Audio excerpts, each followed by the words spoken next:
सात सुखों के बारे में कुछ चर्चा करूं उससे पहले जीवन की यह बुनियादी समझ प्रत्येक व्यक्ति को ले लेनी चाहिए कि हर व्यक्ति के सुख और दुख दोनों का उत्तरदायी व्यक्ति स्वयं है। किसी दूसरे की वजह से हमें न सुख मिलता है और न दुख मिलता है। किसी को निमित्त भले ही मान ले कि उसकी वजह से आज मुझे दुख मिला या आज मुझे सुख मिला, हकीकत तो यह है कि आदमी ने अपनी ओर से जैसे बीज बोए हैं वैसे ही आदमी को उन फसलों का सामना या आनंद करने को मिलता है। इसलिए दूसरे को यह जिम्मा सौंपना कि तेरी वजह से मेरे जीवन में इतने सारे दुख हैं, यह कहना ही गलत है। सुख और दुख दोनों का उत्तरदायी व्यक्ति स्वयं है। कुछ पीसे गए, कुछ पीसे जा रहे हैं और कुछ पीसे जाने वाले हैं। जीवन के सिलबट्टे में यही सुख दुख के दाने हैं। यहां हम सब लोग, कोई सुख के साथ चल रहा है और कोई दुख के साथ चल रहा है, पर जीवन में हर व्यक्ति ने सुख का भी अनुभव किया है और दुख का भी अनुभव किया है। जब हमने दोनों का ही अनुभव कर लिया है तब एक बात यह भी समझ में आ रही है कि दोनों ही चिरस्थायी नहीं है। दिस टू विल पास, ये भी बीत जाएगा। अगर सुख है तो गुरूर मत कीजिए क्योंकि वो भी चला जाएगा, और दुख है तो गम भी मत पालिए क्योंकि ये भी चला जाएगा।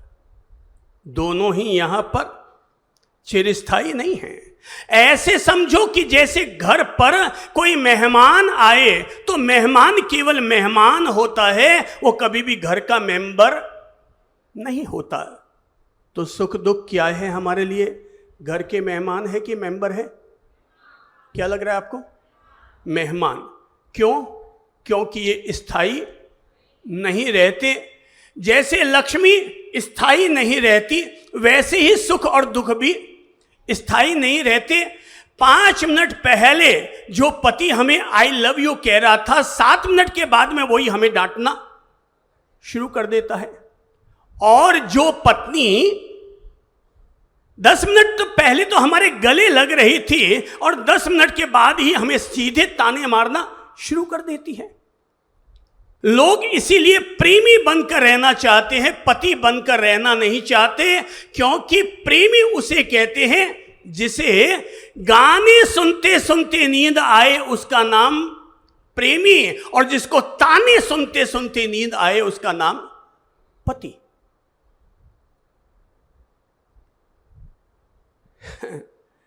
ये घर के मेंबर नहीं है, मेहमान हैं। सुख भी और दुख भी।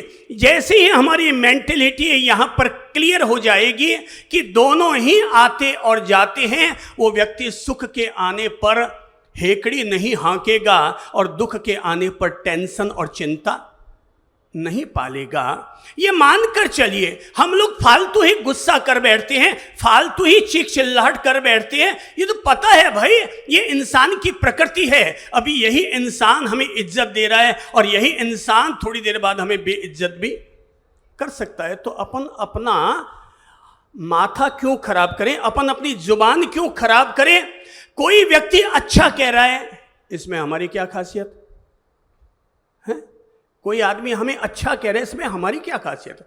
आज अगले की मेंटेलिटी ठीक है इसलिए वो हमें अच्छा कह रहा है, और कोई आदमी अगर हमें बुरा कह रहा है, इसमें हमारी क्या खराबी? अगले की मेंटेलिटी खराब है, वो आज हमें बुरा कह रहा है। हम तो हैं जैसे हैं। जो आदमी जीवन में यह मर्म सीख जाएगा कि मुझे तो केवल झरने की तरह बहता चले जाना है, झरने का कोई लक्ष्य नहीं होता, उद्देश्य नहीं होता, वो केवल अपनी मस्ती में बहता चला जाता है। पेड़ अपनी मस्ती में खिलते चले जाते हैं, वो ये भी नहीं देखते किसने पानी दिया और किसने पत्थर मारा। उसका काम है खिलना, उसका काम है फल देना। कौन आदमी क्या दे रहा है ये उसका डिपार्टमेंट। आदमी के लिए सबसे महत्वपूर्ण है स्वयं का प्रेजेंटेशन।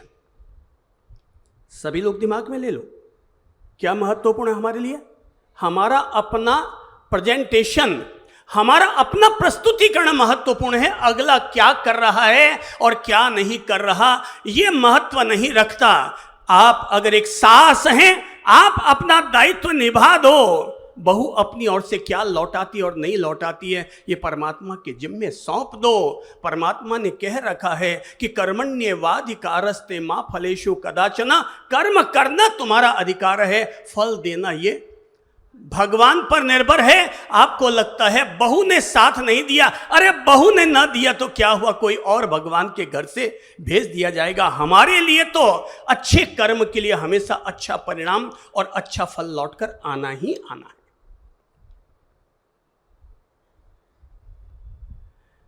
इंसान के जीवन में दुख आते हैं।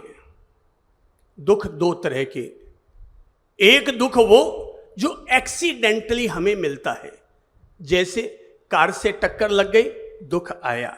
आज बुखार आ गया, ये एक्सीडेंटली हमें दुख आया है। तो एक्सीडेंटली जो दुख आया है वो खुद ही 2-4 दिनों में 2-4 दवाएं लेकर ठीक हो जाएगा। पर एक दुख वो है जो हमारी गलत सोच के चलते, गलत जीवन शैली के चलते, जीवन जीने का सही तरीका न आने के कारण हम दुखी होते हैं। तीसरा एक और दुख है जिसे मैं कहता हूं प्रारब्ध का दुख, भाग्य का दुख। भाग्य का दुख, रोना रोते रहने से तो किसी का भी भाग्य का दुख दूर नहीं होगा। पर अगर हम अपनी जीवन शैली को ठीक करते हैं, अपनी जीवनचर्या को, अपनी सोच को, अपने एटीट्यूड को, अपनी बिहेव को अगर हम ठीक कर लेते हैं तो मेरा मानना है भाग्य भले ही कितना भी नाराज और रूठा हुआ क्यों ना हो, फिर भी हम अपने जीवन में सदाबहार सुख के स्वामी बन सकते हैं। इतिहास कहता है कि पहले के लोग बहुत आदर्श जीवन जीते थे, इसलिए सुखी थे। विज्ञान कहता है कि हमने जो टेक्नोलॉजी डेवलप की है उससे आने वाला कल हमारा सुखी होगा। इतिहास कहता है अतीत सुखी था, विज्ञान कहता है कि भविष्य सुखी होगा। मेरा विनम्र सुझाव है, जो व्यक्ति शांति और संतोष से जीना सीख लेता है उस व्यक्ति का अतीत भी सुखी था, आज भी सुखी है और कल भी उसका सुखी रहेगा। और जो व्यक्ति तृष्णा के मारे भाग रहा था, वो दुर्योधन कल भी दुखी था, वो कंस और औरंगजेब कल भी दुखी था। और कोई व्यक्ति अब्दुल कलाम, लाल बहादुर शास्त्री, डॉक्टर राधा कृष्णन की तरह आज भी अगर शांति और संतोष से जीता है तो व्यक्ति आज भी सुखी है। तो सुख का ताना बाना न अतीत से जुड़ा है न भविष्य से जुड़ा है। लोग कहते हैं अतीत में बड़ा सुख था। क्यों भाई? राम जी ने सुख ज्यादा झेला कि दुख ज्यादा झेला? क्या कहेंगे आप लोग? हैं? दुख ज्यादा झेला। राम जी ने दुख ज्यादा झेला। महावीर स्वामी जी ने सुख ज्यादा लिया कि दुख ज्यादा लिया? क्या कहेंगे आप? दुख। संन्यास लेने के बाद, संयम जीवन लेने के बाद पूरे 12.5 वर्ष तक उन्हें केवल संकट ही संकट, संकट ही संकट। कोई कान में कील ठोक रहा है, कोई पांव में खीर पका रहा है, कोई हंटर से पीट रहा है, कोई उन्हें औंधा करके और नदी में डुबो रहा है।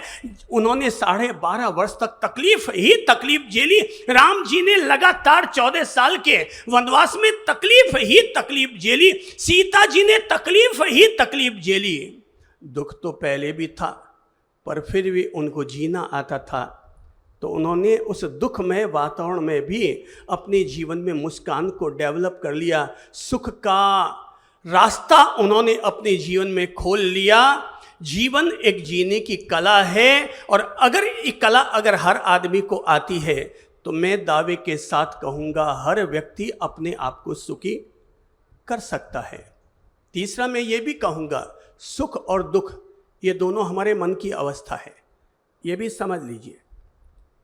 ये दोनों क्या है? हमारे मन की अवस्था है। मैंने कई अमीर घर देखे हैं जिनके यहां सारे सुख साधन हैं मगर फिर भी रोना रोते रहते हैं, और मैंने कई ऐसे मध्यम वर्गीय या गरीब घर भी देखे हैं जिनके पास खाने के लिए कोई बादाम पिस्ता नहीं है मगर फिर भी उनके घरों में बड़ी किलकारियां और बड़े आनंद के वातावरण उनके यहां देखने को मिल जाया करते हैं। अब ये कितनी बड़ी गजब की बात है कि कल ही जब अपन यहां चर्चा कर रहे थे तो चर्चा करते समय एक ऑटो ड्राइवर चला आया और कहा कि साहब, मैंने पिछले सत्संग में आपकी प्रेरणा से मैंने गुटखा या व्यसन का मैंने त्याग कर दिया था।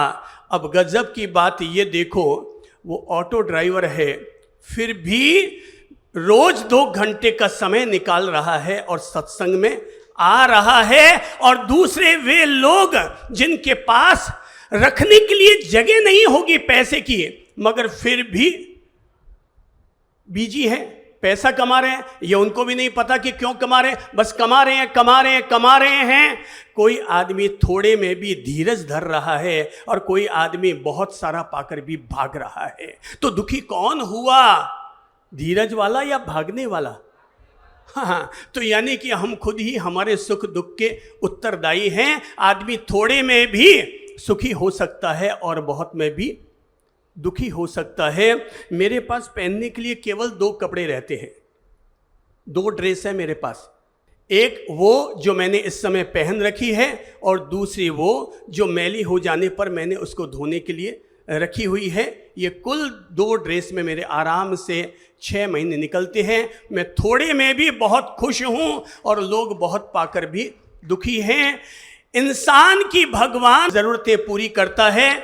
अरे जरूरतें तो फकीरों की भी पूरी हो जाती है और तृष्णा और तमन्नाएं तो बादशाहों की भी अधूरी रह जाया करती है। अगर इंसान को जीवन जीना आ जाए कि वो थोड़े में भी आनंदित रह लेगा तो मैं फिर कहूँगा, सुखी होना ये आदमी के अपने हाथ में है। दुखी तो हम हैं, पर अगर हम आज से अपने आप को सुखी बनाने का फैसला कर ले तो भाग्य राजी है तब भी और भाग्य रूठा हुआ है तब भी हम अपने आप को सुखी क्या कर सकते हैं कि नहीं कर सकते?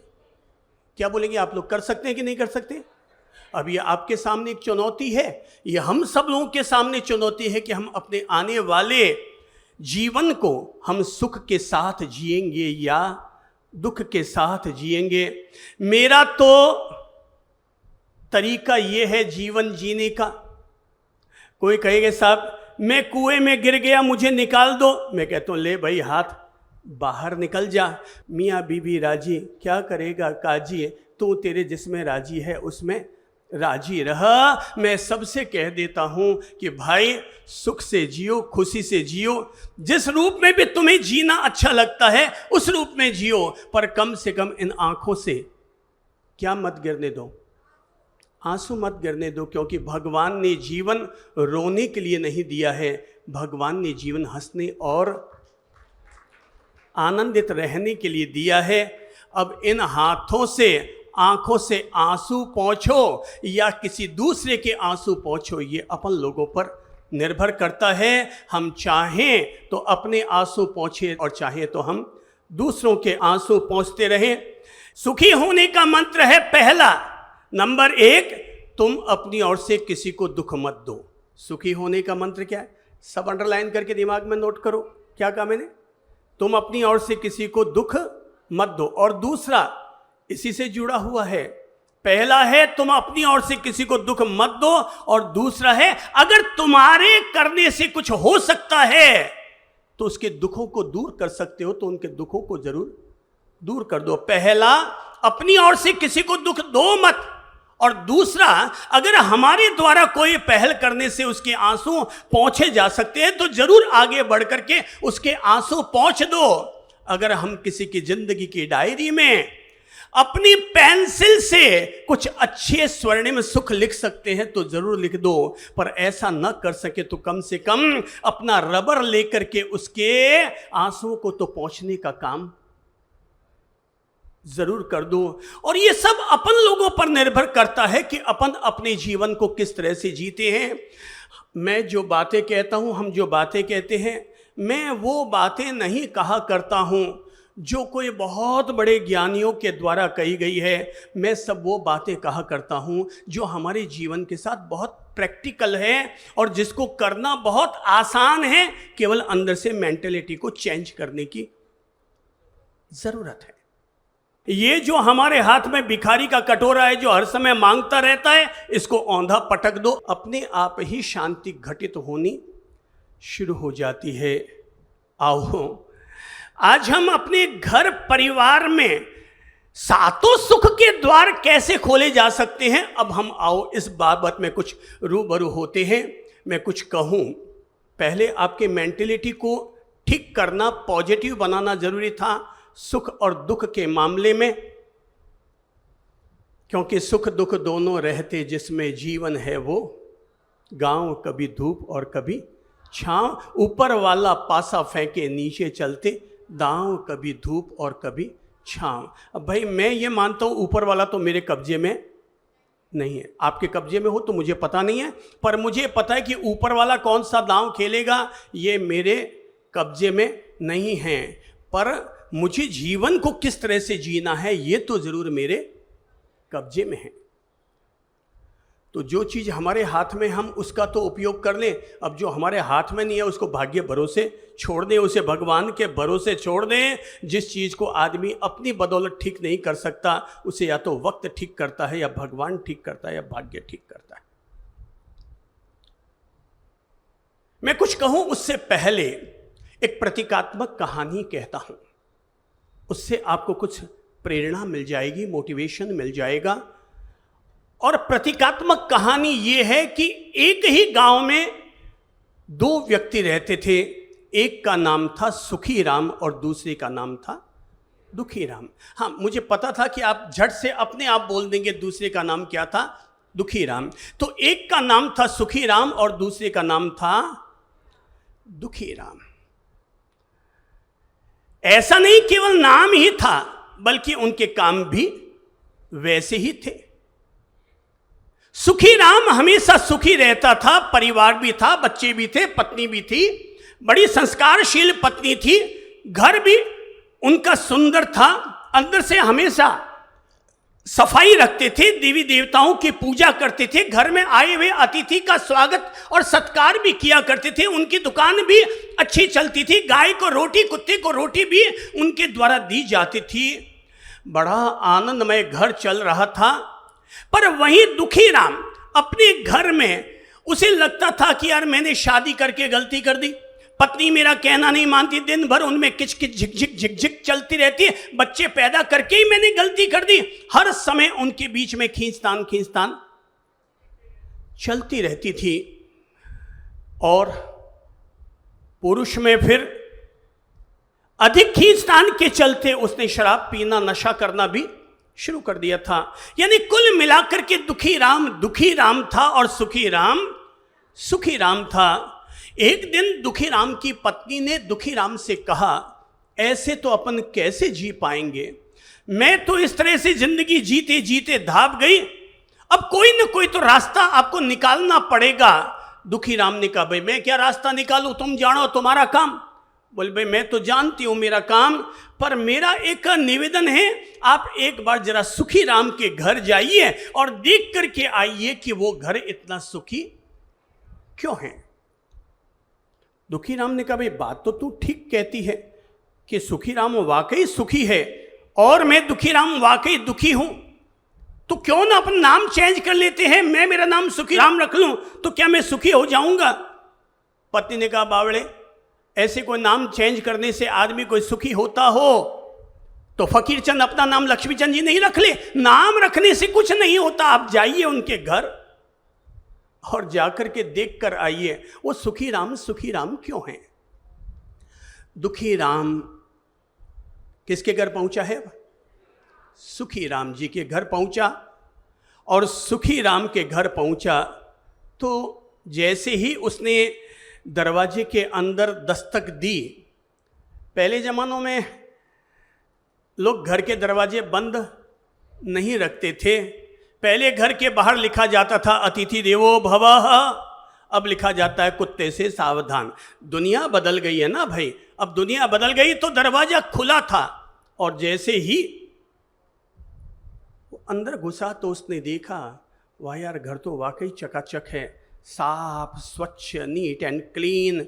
और देखा कि बच्चे पढ़ाई कर रहे हैं, एक बेटा एक बेटी दोनों पढ़ाई में लगे हुए हैं।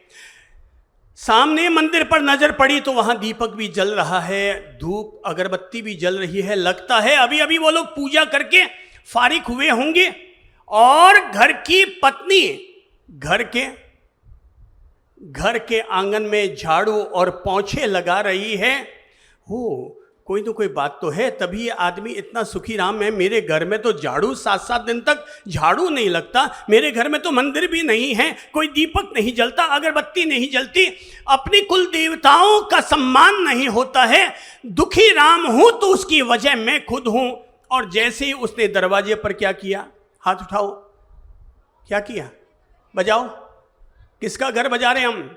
अरे हम अपने लिए सुखी राम को आमंत्रित कर रहे हैं, सुखी राम का घर का दरवाजा बजा रहे हैं। उठाओ अंगुली और बजाओ। क्या है? खट खट। सुखी राम ने जैसे ही खटखट की आवाज सुनी तो लगा कोई घर के बाहर आया है। और वो झट से अंदर वो बही खाते का काम कर रहा था, दुकान के लिए रवाना होना था। और जैसे ही सुना कि कोई घर के बाहर आया, खटखट की आवाज आई, वो झट से उठा और बाहर की तरफ दौड़ता हुआ आने लगा। पर संयोग की बात, बीच में पोंछा लगाने वाली बाल्टी पड़ी थी, वो उससे टकरा गया और बाल्टी नीचे गिर पड़ी। वो गिरता गिरता बचा। और जैसे ही गिरता गिरता बचा और उसने अपने आप से कहा ओ ओ ओ ओ ओ, और तभी पत्नी दौड़ती हुई, sorry sorry sorry sorry sorry, मुझे बाल्टी साइड में रखनी चाहिए थी। बच्चे भी दौड़े हुए आए, पापा कहीं आपको चोट तो नहीं लग गई? पापा पापा पापा। दुखी राम ये सारा माजरा देख रहा है कि एक पानी की बाल्टी, पोंछे की बाल्टी गिरी है, तो पापा भी सॉरी कह रही हैं, पत्नी भी आके सॉरी कह रही है, बच्चे भी संभालने के लिए आ रहे हैं। उसने ये सारा माजरा देखा और कहा, आओ भाई दुखी राम आओ भाई, कैसे आना हुआ? भाई आना तो केवल इसलिए आना हुआ था कि मैं ये देखना चाहता था कि तुम सुखी राम क्यों हो और मैं दुखी राम क्यों हूं। तो बोले कि तुमने क्या कुछ समझा? बोले आप मुझे कुछ और समझा दो। तो बोले बेटा, अगर तुम्हें सुखी राम होना है तो मेरे घर के वातावरण को देख लो, अपने आप तुम्हें सुखी राम होने के मंत्र मिल जाएंगे। तुम्हें मिल जाएगा कि किस तरह से मैंने अपने बच्चों को पाल पोस कर अच्छे संस्कार देकर बड़े किए हैं। अगर मेरे पांव की चोट भी हल्की सी लग रही है तो वो भी उनको बर्दाश्त नहीं हो रही है, दौड़ के आ रहे हैं, पत्नी अपनी तरफ से आ रही है। यानी कि मेरे घर के हर सदस्य अपने आप में इस घर और परिवार के लिए जिम्मेदारी वहन करते हैं। और सुखी राम होने का पहला मंत्र यही है कि व्यक्ति, हर घर का सदस्य अपने आप में अपनी जिम्मेदारी स्वीकार करे। चाहे आपकी उम्र 80 साल की है या 8 साल की, घर में फोगट में मत खाओ, घर के लिए अपनी आहुति कुछ न कुछ जरूर दो। 80 साल के हो पर फिर भी अपनी आहुति दो, और 8 साल के हो तब भी अपनी आहुति दो। बिना आहुति दिए मैं संत होकर के भी मुफ्त का खाना कभी पसंद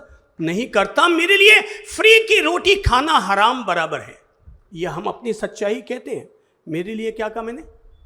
फ्री की रोटी खाना हमारे लिए हराम बराबर है। अगर 24 घंटे देता है भगवान तो हम 24 घंटे में से हर रोज 8 से 10 घंटा हम कर्म योग करते हैं। हो सकता है किसी के लिए केवल मंदिर जाना ही पूजा होता होगा, मेरे लिए तो मेरे द्वारा किया जाने वाला हर कार्य मेरी ओर से परमात्मा की पूजा है। क्योंकि मैंने जान रखा है ध्यान करना भी योग है, भक्ति करना भी योग है, अनासक्त रहना भी योग है, और कर्म करना भी योग है। तो फ्री का नहीं खाता हूं, यही मेरी तरफ से मेरी जिम्मेदारी मैं निभाता हूं, और मैं अपनी जिम्मेदारी से कभी पीछे नहीं हटता। सुखी राम ने उसे अपने करीब बिठाया और कहा कि बेटा, अगर तुम अपने जीवन को सुखी बनाना चाहते हो तो आज से ही जीवन के 7 द्वार खोलना शुरू कर दो।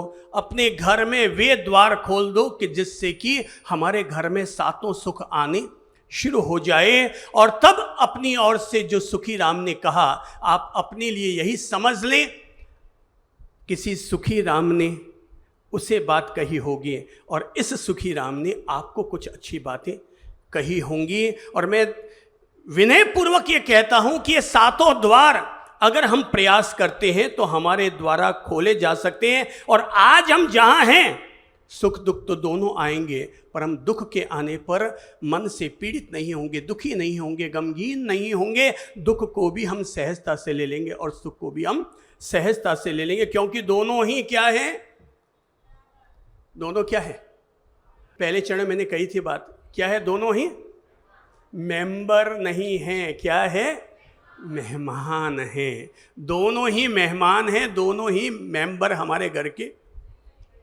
नहीं हैं। जीवन का रहस्य समझ लो।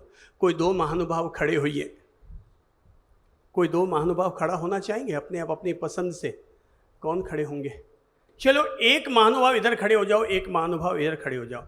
हाँ जी, अब देखिए बीच में एक पगडंडी है, सभी लोग समझ लो, बीच में एक पगडंडी है, उधर भी एक व्यक्ति खड़ा है, इधर भी एक व्यक्ति खड़ा है। अब आप एक तरफ लिखिए सुख और एक तरफ लिखिए दुख, जिधर चाहें उधर लिख लीजिए। प्रभु जी आप किधर लिखना चाहेंगे? एक तरफ सुख लिखना है, एक तरफ दुख लिखना है, किस तरफ है? अच्छा, सुख ओम जी को दो, ठीक है। आप किधर लिखना चाहेंगे? सुख इनको दो, अच्छी बात है। दोनों ये पर कल्याण की और परोपकार की भावना रखते हुए, जीवन में वही व्यक्ति सुखी होता है जो दूसरे के लिए सुख की कामना करता है। जीवन में वही व्यक्ति सुखी होता है जो दूसरे के लिए सुख की कामना करता है। अब जीवन का ये मर्म जो मैंने वेदों से लेकर, आगम से लेकर और जीवन के अनुभव से जो सीखा और समझा है, मुझे लगता है अपन सभी लोग एक पगडंडी पर खड़े हैं। एक तरफ सुख लिखा है और एक तरफ दुख लिखा है। अब अगर जोशी जी से कहूं, आज वो अगर मानते हो वो सुख में है, तो बढ़ते बढ़ते जाओगे तो कभी क्या हो सकता है, क्या हो सकता है, सब बोलो तो, दुख। और जो व्यक्ति आज दुख में है वो क्या मानकर चले, वो कहाँ जा रहा है? वो सुख की ओर जा रहा है। जितने सुखी लोग आपको नजर आते हैं ना, आप उनके घरों में जाकर के झांकिए तो पता चलेगा उनके यहाँ दुख की बड़ी लंबी सूची बनी हुई है। इसलिए जो सुखी व्यक्ति है वो कहाँ बढ़ रहा है? बेटा कहना नहीं मानता, बेटी कहना नहीं मानती, खाना कोई नौकर बना के दे रहा है। गरीब और अमीर में इतना सही फर्क होता है, अमीर को नौकर के हाथ से खाना खाने को मिलता है और गरीब को अपनी घरवाली के हाथ से खाना खाने को मिलता है। बस दोनों में इतना सही बुनियादी फर्क है। तो सुख वाला कहाँ जा रहा है और दुख वाला कहाँ जा रहा है? क्यों क्यों क्यों? हाँ ओम जी बोलिए तो क्यों? भैया माइक दो तो इनको देखते हैं क्यों। क्योंकि ये दोनों मेंबर नहीं है, दोनों मेंबर नहीं है, इसलिए दोनों ही मेंबर नहीं हैं, दोनों स्थायी ही नहीं रहेंगे, स्थायी नहीं रहने वाले हैं। अच्छा जरा सोचो कि अपन जब चलते हैं पहला पांव कौन सा आगे पड़ता है? कौन सा? लेफ्ट पैर। आप लेफ्ट पहले बढ़ाते हैं क्या? अच्छा है, इनको सिखाइए, इनको सिखाइए, हमेशा उल्टा पांव आगे बढ़ाते हैं। इनको सिखाओ भाई, सबसे पहले वाला कौन सा आगे बढ़ाते हैं? राइट कह रहे हैं। अब सब कह रहे हैं तो मैं भी कह रहा हूँ। वो कहते हैं सब कह रहे हैं तो मैं भी यही कह देता हूँ कि भाई चलिए। अब ये हुआ कि ये कहते हैं कि पहला दाएं, तो दायां अगर आगे बढ़ रहा है और पीछे बायां वाला अगर गम पाल रहा है, हे भगवान वो आगे बढ़ गया, हे भगवान वो आगे बढ़ गया, तो बाएं पांव को समझाओ। क्या समझाएंगे? कि जैसे मैं चल रहा हूँ तू भी चल, एक दिन तू भी आगे आ जाएगा। वेरी गुड, जैसे मैं चल रहा हूँ वैसे तू भी चल और एक दिन आगे आ जाएगा। अच्छा, झूला कितने लोगों ने देखा है? इनको दीजिए तो। प्रभु जी एक बात बताइए, झूला आगे जाता है कि पीछे जाता है? आगे जाता हैं? आगे जाता है, फिर आगे जाता है, और आगे जाकर के फिर पीछे आता है, फिर आगे जाता पीछे जाता है, और फिर आगे। आगे जाता है, और फिर पीछे जाता है। यही जिंदगी है भाई साहब। इसी तरह से कभी हम सुख और दुख, सुख और दुख, सुख और दुख हर व्यक्ति से, हर वस्तु से, हर निमित्त से, हर चीज से हमें इसी तरह से मिलता है। कभी सुख और कभी दुख। ये जीवन का मर्म हर व्यक्ति अपने दिमाग में रखे और ये समझ लेकर के हम चले। इंसान का जीवन सावन के झूले की तरह होता है। कभी एक पलड़ा आगे बढ़ता है तो कभी दूसरा पलड़ा पीछे रह जाता है। पीछे वाला कभी आगे आ सकता है और आगे वाला कभी पीछे हो सकता है। आप जितने पीछे लोग बैठे हैं ना, हो सकता है आप में से कोई सेलेक्ट हो करके आगे आ जाए, और जो आगे बैठा है वही व्यक्ति कभी पीछे हो सकते हैं। अभी जैसे ये कह रहे हैं कि साहब मैं कांग्रेस का अध्यक्ष हूँ यहाँ शहर का, तो भाई हो सकता है या आगे जाकर के कोई एमएलए एमपी मंत्री बन जाए, और हो सकता है कि जो है वो भी हाथ से चला जाए। तो इसलिए जो है, जो पद है, उसका सदुपयोग करते चले जाओ। उससे जितना हम दूसरों का दुख दूर कर सकते हैं उतना दुख दूर कर लो, क्योंकि स्थायी नहीं है ये, कब तक हमारे पास रहने वाला है। सदुपयोग सदुपयोग सदुपयोग, रबर बनो और दूसरों के दुख दूर करो। लो अब हम द्वार खोलते हैं 7 सुख। पहला सुख निरोगी काया। सब बोलो, पहला सुख निरोगी काया, दूसरा सुख घर में माया। दूसरा सुख घर में माया। तो पहला सुख निरोगी काया, दूसरा सुख घर में माया, तीसरा सुख सुलक्षणा नारी। तीसरा सुख सुलक्षणा नारी, चौथा सुख शुद्ध संस्कारी। चौथा सुख शुद्ध संस्कारी, और पांचवा सुख घर का वासा। पांचवा सुख घर का वासा। छठा सुख मित्र हो पासा। छठा सुख मित्र हो पासा। सातवां सुख संतोषी जीवन। सातवां सुख संतोषी जीवन। ऐसा है तो धन्य है जीवन, ऐसा है तो धन्य है जीवन। वापस लो, सारे लोग बोलो, और सबसे पहले 7 सुख याद करो। नंबर 1, एक स्वर में बोलिए, पहला सुख। जो पीछे तक नहीं बोल पाई, ये पहाड़े की तरह रट ही लो, ताकि ये 7 सुख के द्वार हम खुद अपने जरिए खोल सके। नंबर 1 पहला सुख, दूसरा सुख, तीसरा सुख सुलक्षणा नारी, चौथा सुख शुद्ध संस्कारी। चौथा सुख शुद्ध संस्कारी। पांचवा सुख घर का वासा। छठा सुख मित्र हो पासा।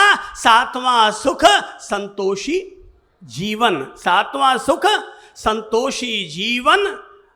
अगर ये 7 सुख आपके पास है तो धन्य है जीवन, धन्य है जीवन, धन्य है जीवन। पहला सुख क्या है? अपने आप पर देखो, हमारी काया निरोगी है या रोगी है? कितने लोग हैं जिनको रोज कोई ना कोई एक आध गोली खानी पड़ती है? हाथ खड़ा करके बताइए तो। मतलब जमात बड़ी है जिनको रोज कोई ना कोई गोली खानी पड़ती है। अब सवाल ये है, पहला सुख निरोगी काया, यानी कि हमारा पहला सुख बाधित है, कहीं न कहीं इसमें रोड़ा लगा हुआ है। तो क्या हमें जिंदगी भर मरेंगे तब तक हमें गोलियां ही खानी पड़ेंगी? गोलियों से कोई दुश्मनी नहीं है, पर हमें ज्ञानियों ने यह समझाया है कि तुम भोजन को दवा की तरह खाओ, वरना तुम्हें दवाओं को भोजन की तरह खाना पड़ेगा। इसलिए पहला सुख अगर साधना है तो उसका पहला पगथिया हमें चढ़ना होगा, और वो है पहला सुख निरोगी काया। सवाल ये उठता है, काया निरोगी कैसे हो सकती है? साबुन खूब लगा ली, लिपस्टिक बहनों ने खूब लगा लिए, पाउडर क्रीम खूब लगा लिए, रोज ही नहा लिए, साल में 3-3 बार जाकर के गंगा स्नान भी करके आ गए, मगर फिर भी काया अभी भी क्या है? बीमार है, रोगी है। और रोगी आदमी के लिए यही कहा जाता है कि या तो ठगा वह भोगी और या फिर ठगा वह रोगी। तो दोनों ही एक तरह से अपने लिए जूते खाने तय है। निरोगी काया कैसे बनेगी? कहते हैं, घटना को समझिएगा और प्रेरणा ले लीजिएगा अपने जीवन के लिए कि भगवान धन्वंतरी धरती पर आते हैं और दुनिया के सारे ऋषि मुनि महर्षि वैद्यराज हकीम चिकित्सकों से जाकर के प्रश्न पूछते हैं, स्वास्थ्य का राज क्या? प्रश्न क्या है? स्वास्थ्य का राज क्या? कोई कहता है रोज च्यवनप्राश खाओ हमेशा स्वस्थ रहोगे, कोई कहता है रोजाना गिलोय खाओ हमेशा स्वस्थ रहोगे, कोई कहता है रोजाना सुबह शहद और नींबू का पानी पियो हमेशा स्वस्थ रहोगे, कोई कह रहा है कि मुनक्का प्राश खाओ तो हमेशा स्वस्थ रहोगे। जितने वैद्य उतनी बातें। आप अपनी एक बीमारी को लेकर के अगर 10 डॉक्टरों को दिखाने जाएंगे ना तो 10 के 10 डॉक्टर अलग अलग दवा लिखेंगे। तो जितने वैद्य उतने मुंह की बातें। भगवान धन्वंतरी कहते हैं कि एक बार वो चिकित्सकों का सम्मेलन भी हो रहा था, वो वहां पर पहुंचे और उन्होंने वहां पर भी यही जाकर के प्रश्न पूछा, किम स्वास्थ्यम, स्वास्थ्य क्या है? सबने अपनी अपनी तरह से जवाब दिया, पर भगवान धन्वंतरी जो कि आयुर्वेद के प्रणेता कहलाते हैं, देवताओं की ओर से जिन्होंने धरती पर अथर्ववेद के रूप में ही सही पर उन्होंने स्वास्थ्य के कई सूत्र मानवता को दिए थे। तो चलते चलते उनको लगा यार इन लोगों ने, सब लोगों ने स्वास्थ्य का राज केवल दवाएं बता दी है, मैं इससे संतुष्ट नहीं हुआ। और तब वे चलते चलते पहुंचे चरक ऋषि के पास, जिन्होंने चरक संहिता लिखी है जिस पर आज सारा आयुर्वेद टिका हुआ है। चरक ऋषि के पास पहुंचे, उनके पास भी जाकर के यही प्रश्न पूछा। क्या है प्रश्न? सब बोलो तो। किम स्वास्थ्यम, स्वास्थ्य क्या है?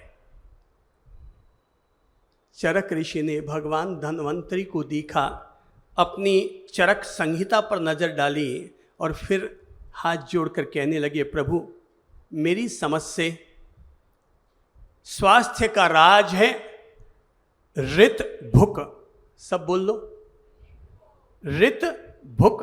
वापस बोलो सब। ये लाइनें सबको याद रहनी चाहिए, दुनिया के हर व्यक्ति को याद रहनी चाहिए। जो काया को स्वस्थ रखना चाहते हैं उस हर व्यक्ति को ये लाइनें याद रहनी चाहिए। चलो बोलो, ऋत भुक, मित भुक, हित भुक। 3 लाइनें हैं छोटी छोटी, नोट कर ली कि नहीं आपने? पहली लाइन है ऋत भुक, दूसरी है मित भुक और तीसरी है हित भुक। भुक यानी जो भोजन करता है, अर्थात नंबर 1 जो ऋतु के अनुसार भोजन करता है, नंबर 2 जो सीमित मात्रा में भोजन करता है, नंबर 3 जो हितकारी भोजन करता है वो व्यक्ति हमेशा स्वस्थ रहता है। स्वास्थ्य का इतना सही राज है कि हमेशा वही भोजन करो जो भोजन हितकारी हो, जो भोजन ऋतु के अनुरूप हो और जो भोजन सीमित मात्रा में हो, वही व्यक्ति के लिए स्वास्थ्य का राज है। हम बीमार क्यों हैं? क्यों हैं? अब क्या करें? अब इसका उल्टा लो, हम लोग ऋतु के अनुसार भोजन नहीं करते हैं। कई इतने बड़े बड़े ज्ञानी हैं कि जो सर्दी में भी आइसक्रीम खाते हैं। मतलब आजकल फंक्शनों में पता नहीं ये उन्होंने कौन सा नया स्वास्थ्य का केंद्र खोल रखा है। मुझे लगता है कि हर व्यक्ति आज केवल लोगों को दिखाने के चक्कर में स्वास्थ्य कम परोस रहा है और घर घर तक बीमारियां ज्यादा पहुंचा रहा है। इसलिए जितने भी समारोह और कार्यक्रम होते हैं बड़ी जीवनवारी के, जहां पर 7 मिठाई और 10 नमकीन और 56 तरह के जिसको आइटम कहलाते हैं, ये सब के सब क्या है? क्या है? स्वास्थ्य के घर या बीमारी के घर? बीमारी के घर। इसलिए अगर कहीं जाना भी पड़े ना कार्यक्रम में तो मेरा विनम्र अनुरोध है, घर पर खाना खा करके और फिर वहाँ उस कार्यक्रम में जाइएगा। और अगर वहाँ के भरोसे आपने अपना भोजन लिया, भाई गुब्बारे में हवा भरेंगे ज़्यादा तो क्या होगा, फिर वो फूलेगा, और ज़्यादा और डालेंगे क्या होगा, और फूलेगा, और ज़्यादा डालेंगे कि क्या होगा, दे भच फूटेगा, फिर वो फूलेगा नहीं, फिर वो क्या होगा, फूटेगा। तो हमने क्या करना शुरू कर दिया, हम ऋतु के प्रतिकूल भोजन ले रहे हैं। हम हितकारी भोजन नहीं करते, हम खाने से पहले एक पल भी नहीं सोचते। भाई अपन सब पढ़े लिखे लोग हैं, कोई इंजीनियर है, कोई वकील है, कोई सीए है, कोई एमबीए, अपन सब पढ़े लिखे लोग हैं। अपन में से कोई भी अब अनएजुकेटेड पर्सन नहीं है, पर खाते समय अपन में से कोई भी व्यक्ति नहीं सोचता ये मेरे लिए हितकारी है या अहितकारी है, हम तो आने दे। क्या है, आने दे। जैसे कोई आदमी सरकारी विभाग में बैठा है टेबल लेकर के और कोई देने के लिए जाता है, बोले आने दे, तो 2 गड्डी दे गया, बोले तीसरी, बोले ये भी आने दे, बोले चौथी, बोले ये भी आने दे। और हम लोग भी क्या हो गए, ऐसे ही सरकारी हो गए कि आने दे, जो आ रहा है सो आने दे, जो आ रहा है सो आने दे। अरे भाई, ये शरीर भगवान का मंदिर है, ये आत्मा के रहने का घर है। कृपा करके इस शरीर के साथ ज्यादती मत करो। ये शरीर जितना हमें सुख देता है, अगर ज्यादती की तो ये हमें उतना ही दुख देना शुरू कर देगा। ये जीवन, ये शरीर एक झूले की तरह है। सुख के साधन बटोरना भी आपके हाथ में और इसको दुखी करना भी हमारे ही हाथ में है। इसलिए हितकारी भोजन करो, वही शरीर में लो जो हमारे शरीर के लिए साताकारी हो। मुझे कई दफ़ा लगता है, मैं प्रेरणा भी देता हूँ, कहता भी हूँ, लेकिन फिर भी लोग जैसे होते हैं वैसे के वैसे बने रहते हैं। मिर्ची बड़ा खाओ, कचौड़ियाँ खाओ, अब थे बताओ, मिर्ची बड़ा खाओ, खाते समय भी तकलीफ और काले सुबह जाओ ला तो जाते समय भी तकलीफ। तो इसको हम हितकारी भोजन मानेंगे या अहितकारी? क्या बोलेंगे? कितने लोगों ने जवाब दिया? हाथ खड़ा करके बताइए तो ये अहितकारी है। अब देख लिए, सब लोगों ने हाथ उठाया। अब मैं दोबारा हाथ उठाना चाहूंगा, है जो ईमानदार लोग सच्ची में हाथ उठा लेना। आप बताओ कितने लोग मिर्ची बड़ा खा लेते हैं? देखा ना, ये सारी की सारी जमात, यानी अपन सब क्या है, पढ़े लिखे। आगे बोलो तो रिक्त स्थान की पूर्ति करो। क्या करेंगे आप? अपन क्या है, पढ़े लिखे। थोड़ा माइक दियो तो भाई लोगों से पूछवाता हूँ क्या लिख, इसमें रिक्त स्थान की पूर्ति करते हैं, पढ़े लिखे अनपढ़। अच्छा, ये कहते हैं पढ़े लिखे, अपन क्या है, अनपढ़। अनपढ़। हालांकि पहले तो उन्होंने दूसरा शब्द कहा था, पर माइक हाथ में आ गए तो थोड़ा इज्जत से फिर बोल रहे हैं कि भाई पढ़े लिखे अनपढ़ हैं। अब देख लो भाई, अपन पहला सुख अपन प्राप्त कर सकते हैं कि नहीं कर सकते?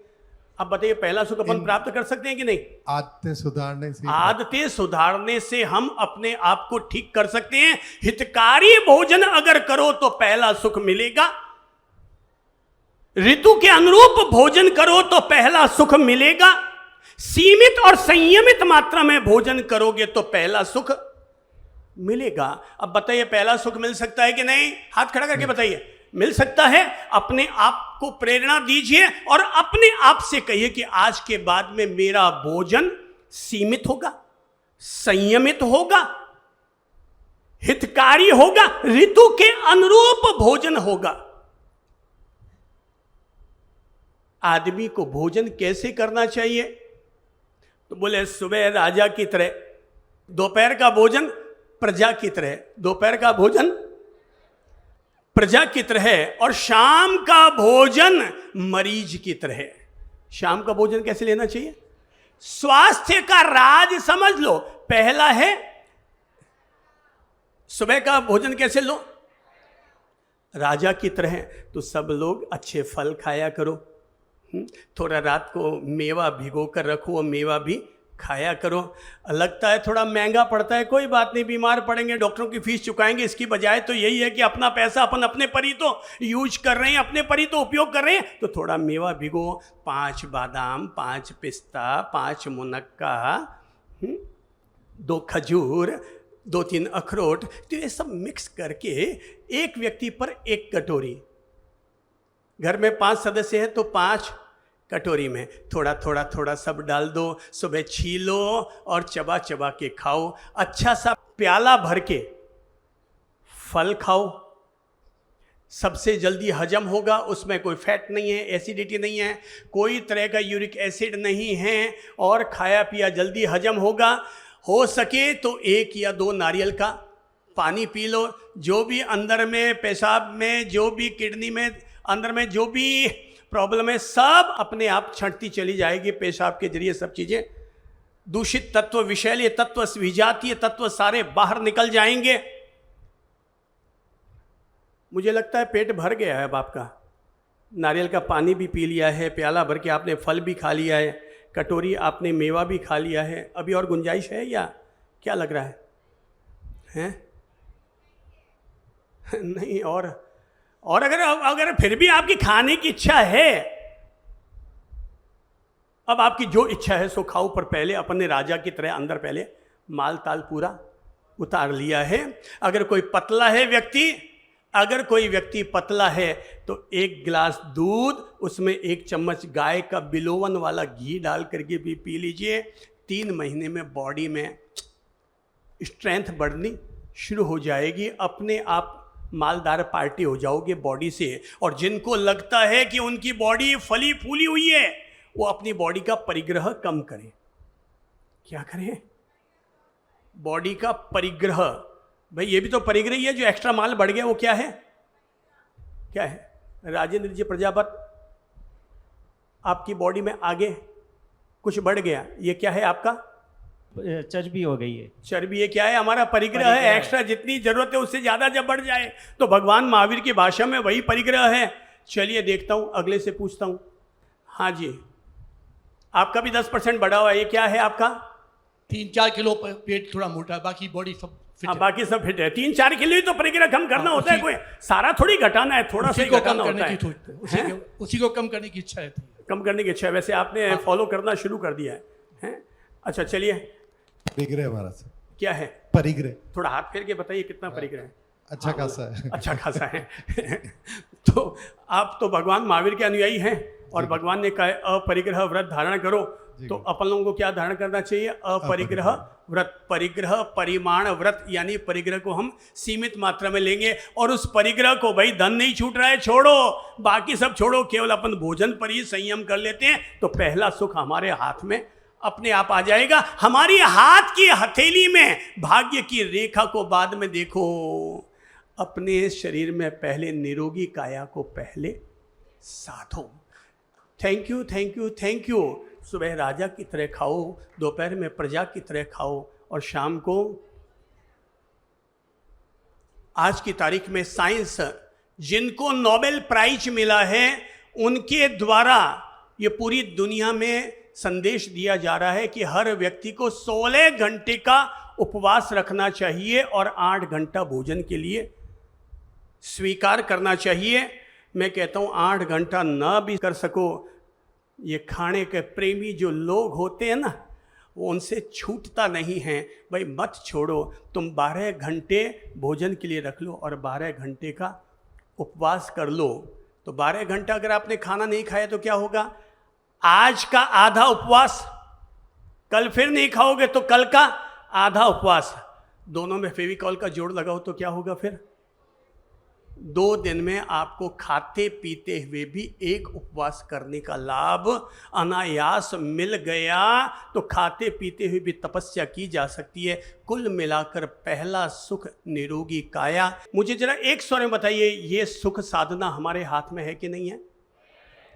ओके, और अगर है तो अपने लिए आज से ये चुनौती स्वीकार करो और आने वाले 3 महीने में अपनी बॉडी के साथ ऐसा कुछ जरूर कर लो कि जिससे हमारी काया वीणा के तारों की तरह सधनी शुरू हो जाए। दूसरा सुख घर में माया, अर्थात हर व्यक्ति के घर में धन की शक्ति, धन का सामर्थ्य जरूर होना ही चाहिए। गरीब को न तो कोई पूछता है और न उसकी कोई इज्जत होती है, और बिना धन के हमारा सुखी जीवन कैसे हो सकता है? इसलिए हर आदमी को दूसरा सुख धन। दूसरा सुख क्या है? धन। अगर आप अमीर आदमी हो चुके हैं तो मैं कहूँगा धन के पीछे भागना बंद करो, पर अगर गरीब आदमी हैं तो भले ही आपकी उम्र 90 साल की भी क्यों ना हो गई हो, फिर भी धन को जरूर अर्जित करो। बचपन में पढ़ाई करो, जवानी में कमाई करो और बुढ़ापे में पुण्याई करो। बचपन में अगर अच्छी पढ़ाई करोगे तो जवानी में कमाई अच्छी कर पाओगे, जवानी में अगर अच्छी कमाई करोगे तो बुढ़ापे में पुण्याई अच्छी कर पाओगे, और बुढ़ापे में अगर अच्छी पुण्याई करोगे तो अगले भव में भी हमारे लिए सुख और समृद्धि अपने आप प्राप्त होंगी। कुछ किया ही नहीं तो भगवान के घर हम जाएंगे, भगवान अगले जन्म में मुझे ये सब देना। बोले तूने कुछ दिया है? बोले दिया तो कुछ नहीं। बोले जा फिर फटेहाल जा, फिर फटेहाल जा। आदमी ने कहा कि प्रभु जी मैं बस चलाता चलाता थक गया, आप तो मुझे कुछ ऐसा कर दो कि मुझे माला माल मिल जाए। तो बोले ठीक है, दिया लिया कुछ नहीं, कंडक्टर बना के भगवान ने भेज दिया, ले ले पकड़ ले, हाथ में थैली, रुपये गिनता रहे, तेरा 1 टक्का भी नहीं है। बैंक में कितने लोग काम करते हैं, दिन भर रुपयों से घिरे हुए रहते हैं, दाब गए होंगे देखते देखते, पकड़ नहीं, उनके पास उनका कुछ भी नहीं है। धन अर्जन होना चाहिए। मेरा ये मानना है कि धन अर्जित करना ये हर व्यक्ति का अपना अधिकार है और हर व्यक्ति को धन का अर्जन करना चाहिए। कोई भी व्यक्ति अगर 8 घंटे मेहनत करेगा तो ऐसा संभव ही नहीं है कि वो धन का अर्जन न कर पाए। समाज में कई लोग ऐसे होते हैं, बोले साहब हमारे तो कहीं कमाई हुआ को नहीं थे, हमारे सहयोग कर दो। भाई सहयोग तो कर देंगे, पर ऐसा करने से आप जिंदगी भर केवल मांगने वाले इंसान बन जाएंगे। इसलिए अगर कोई ज़रूरतमंद व्यक्ति है तो उसे राशन मत दो, बल्कि उसके काम दो, ऐसा काम दो ताकि वो जिंदगी भर काम करके अपने पाँव पर खड़ा रह सके, अपने पाँव पर आत्मनिर्भर बन सके। कोई व्यक्ति अगर आपके घर पर आ जाए, दुकान पर आ जाए, भाई साहब नौकरी चाहिए, भूखा मर रहा हूं, दे देना। भले ही 7,000 की नौकरी देना, मगर दे देना।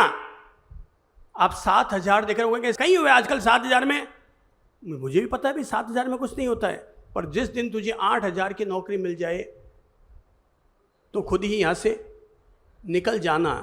भीख मांगने की बजाय मैं तुझे पांव पर खड़ा रखना पसंद करूंगा। हर व्यक्ति दूसरे के लिए सहयोगी बने, उसे आत्मनिर्भर बनाए। मैं पसंद करता हूं ऐसे लोगों को जो लोग दूसरों को अपने पांवों पर खड़ा करते हैं। मैंने तो अपने जीवन में कितने लोगों को नौकरियां लगाई है, जिसको भी कहता हूं भाई साहब आप इनको नौकरी रख लीजिए, बोले बाप जी मन जरूरत को नहीं। सवाल ये नहीं कि तुम्हें जरूरत है कि नहीं है, सवाल ये कि हम किसी आदमी को भिखारी होने से बचा रहे हैं। छोटी सी एक नौकरी दे दो और उसको कह दो भाई जिस दिन उससे बड़ी तुझे मिल जाए तुम आराम से चले जाना। पर धन का अर्जन होना चाहिए, हर आदमी को हुनर आना ही चाहिए। आज की तारीख में मैं देख रहा हूं कि पढ़े लिखे लोग कई दफ़ा धक्के खाते हुए मिलते हैं। प्लम्बर को फ़ोन करो, भाई साहब आना है, 3 दिन बाद का टाइम देगा। आपके एसी को रिपेयर करना है, बुलाओ, बोले भाई साहब इतना बिजी हूँ कि अभी तो आने की फुर्सत भी नहीं है। इलेक्ट्रीशियन को बुलाओ, आने की फुर्सत नहीं है। हुनर सीखो भाई। मेरे हिसाब से हर आदमी को 3 हुनर आने चाहिए, लात का हुनर, हाथ का हुनर, बात का हुनर। कौन से? मेरी ओर से 3 हुनर सीख लो। कौन से? नंबर 1 पाँव, हाथ रखो अपने पाँव पर। कौन सा हुनर? लात का हुनर। नंबर 2 हाथ का हुनर, और नंबर 3 बात का हुनर। लात का हुनर आपको प्लेयर बनाएगा, हाथ का हुनर आपको ऑथर बनाएगा, और बात का हुनर आपको लीडर बनाएगा, स्पीकर बनाएगा, मोटिवेटर बनाएगा। हुनर कोई भी हो, हर आदमी को हुनर जरूर आना चाहिए। मुफ्त की मत खाओ। कोई अगर मुझसे ये ज्ञान ग्रहण कर सके तो जरूर ग्रहण कीजिए कि मुफ्त की मत खाओ। मुफ्त की एक बार जब आदत पड़ जाती है तो फिर आदमी कमाने लायक नहीं रहता। बोले 2 घंटा काम कर ले नरेगा में, मिल जाएगा तुझे 8 घंटे के पैसे। हमने क्या बना दिया आदमी को? मेहनती नहीं बनाया, हमने क्या बना दिया? मुफ्त वाला। बोले बिजली तुझे मिल जाएगी फ्री में, हमने क्या बना दिया आदमी को? मुफ्त खोर। अब बताओ, पहले जब गैस आधी रेट पर आता था, अब रेट बढ़ गए, अब अपने को रेट पूरी देते कितनी तकलीफ होती है। भाई पहले से ही उतनी रेट ले ना कि हमारी आदतें बिगड़े नहीं। पर हम लोग हैं ऐसे जो आदतें बिगाड़ चुके हैं। मुफ्त की मत खाओ, कहीं पर भी जाओ ना, शादी में भी गए, मैं कहूँगा फ्री का मत खाओ, वहाँ पर 500 का लिफाफा देकर आओ। अगला छाप रहा है आपका आगमन ही उपहार है। बोले भाई साहब आगमन तो उपहार है, पर हमारा नियम है कि हम फ्री में नहीं खाते हैं। तो अगर हमसे 500 का नोट लेता है तो हम खाएं, नहीं तो सादा जल पी करके कन्या या पुत्र तुम्हारा जो भी है उसके लिए दुआ करके हम रवाना होते हैं। फिर वो ज़रूर ले लेगा, पर फ्री का खाने की आदत मत डालो। समझ में आ रही है मेरी बात? है कितने लोगों को बात समझ में आई है मेरी कि फ्री का मत खाओ। किसी समाज के स्वामी वात्सल्य में जाओ ना, जीवन में जाओ, ओस वालों का जीवन, माहेश्वरियों का जीवन, अग्रवालों का जीवन, या सोनारों का जीवन, या जांगीरों का, जिसका भी जीवन है, समाज का जीवन है, फोगट का मत खाओ। अपने आप को मुफ्तखोर इंसान मत बनने दो। जब हम खाते पीते घर के हैं, सामर्थ्य है, तो हम किसी का भी फ्री में क्यों खाएं? और खिलाने वाला तो खिला खिला के तिर जाएगा, हम खा के अपने पर ऋण कहाँ लेके डूबेंगे। जाओ जरूर, समाज में जाना चाहिए, शादी के कार्यक्रम में जाना चाहिए, अवश्य जाना चाहिए। इससे भाईचारा बढ़ता है, पहचान बढ़ती है, दोस्ती बढ़ती है। मगर अपनी ओर से 50 रुपये दो, कहाँ तकलीफ है? 21 रुपये ही दे के आओ, कम से कम मुफ्तखोर होने से तो हम बच गए। दो जरूर। और धन अगर कमा रहे हो तो मैं तीर्थंकरों से ये प्रेरणा लेकर आप सबसे अनुरोध करूंगा, न्यायोपार्जित धन कमाओ। कौन सा धन कमाओ? ये बहुत विवेक रखो कि मेरे द्वारा धन का अर्जन करते समय किसी के साथ अन्याय न हो जाए, किसी गरीब का मेरे द्वारा शोषण न हो जाए। एक दिन यहां पर ही ये अमित एक्सरे वाले हैं, है ना, यही नाम है शायद, उनकी MRI की मशीन लगी हुई है यहाँ पर ही। तो उनके मालिक हैं सुभाष जी जैन। तो बोले साहब मेरे यहाँ पर कोई भी ऐसा व्यक्ति जो आकर के ये कह दे साहब मैं गरीब हूँ, ज़रूरतमंद हूँ। नंबर 3 वो गरीब विधवा है। नंबर 4 किसी को भी अगर कैंसर हो रखा है, वो अगर आकर कह दे साहब मैं देने में अक्षम हूँ, सक्षम नहीं हूँ, मैंने अपने यहाँ नियम बना रखा है।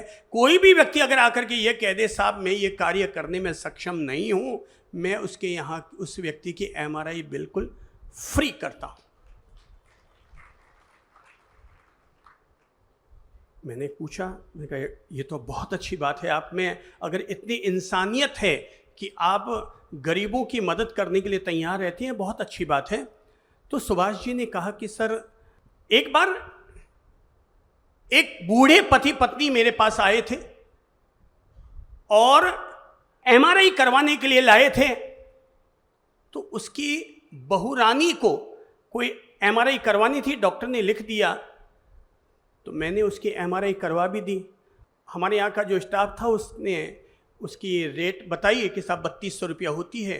तो उसने कहा साहब मेरे पास तो 2000 रुपया मैं लेकर के आया हूँ और मेरे पास इससे ज़्यादा नहीं है। तो बोले कि मैं अंदर बैठा हुआ उसकी ये बात सुन रहा था, तो मैं उठ करके बाहर आया। तो मेरा जो स्टाफ था उसका तो नियम है कि भाई 3200 है तो 3200 उसको लेना है। तो मैं उठ करके बाहर आया, मैंने कहा भाई क्या समस्या क्या है? बोले सर ये कह रहा है कि 2000 रुपये मैं लेकर के आया हूँ और मेरे पास इससे ज़्यादा नहीं है। तो मैंने उससे पूछा भाई 2000 तो रुपया लेकर के आया है, ये तू गांव से आया? कौन से गांव से आया? बोले अमुक गांव से आया। तो ये 2000 रुपये तू कहाँ से लेकर आया?